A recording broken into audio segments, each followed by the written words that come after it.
Attorney General Maura Healey is open to giving Massachusetts cities and towns the ability to extend their moratoriums on marijuana businesses into next year, based on a ruling she released Friday.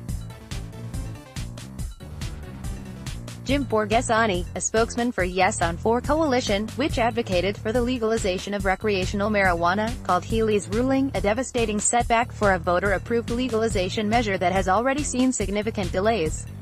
Towns have zoned for tobacco, alcohol and pharmaceuticals for years, Borghesani said in a statement. It is a fiction that they need more time to figure out how to zone for cannabis. The only people who will benefit from Maura Healey's ruling are the criminals who have controlled cannabis sales for decades. Under state law, cities and towns have the power to impose a temporary moratorium on recreational marijuana businesses. The moratoriums are meant to give municipalities time to write regulations for businesses, or to see what state regulations look like before voting to either allow or ban the industry. Moratoriums can be imposed by either a town meeting vote or a vote of the town's governing body, depending on whether the town voted for or against legalizing marijuana in 2016. As of May 3, 161 cities and towns had moratoriums in place, according to the Massachusetts Municipal Association. Healey previously wrote, in a decision relating to the town of Egremont in August 2017, that it is reasonable to expect cities and towns to complete their planning processes by the end of 2018. Beyond that time period, a moratorium on recreational marijuana establishments could be viewed as unconstitutional because it is not tied to current legitimate planning needs, Healey wrote in that decision.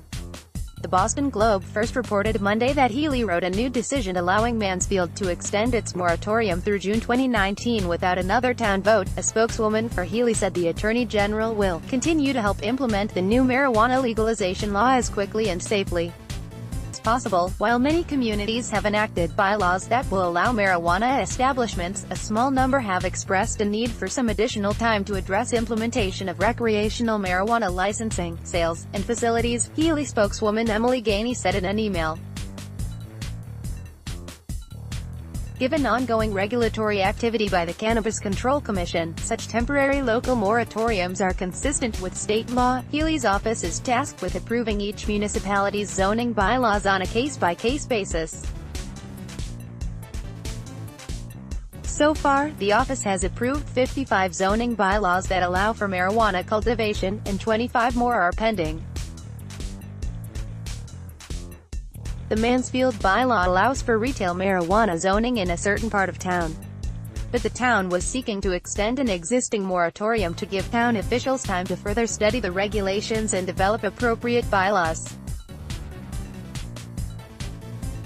A handful of other towns have also asked for extensions. Part of the reason for the extension requests is that some towns held their annual town meetings before or soon after the Cannabis Control Commission's regulations were finalized in March.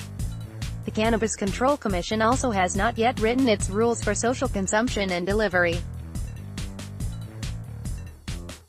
A Healey aide said the office will review each city and town's request on a case-by-case basis to determine whether the proposed bylaws are legal under state law.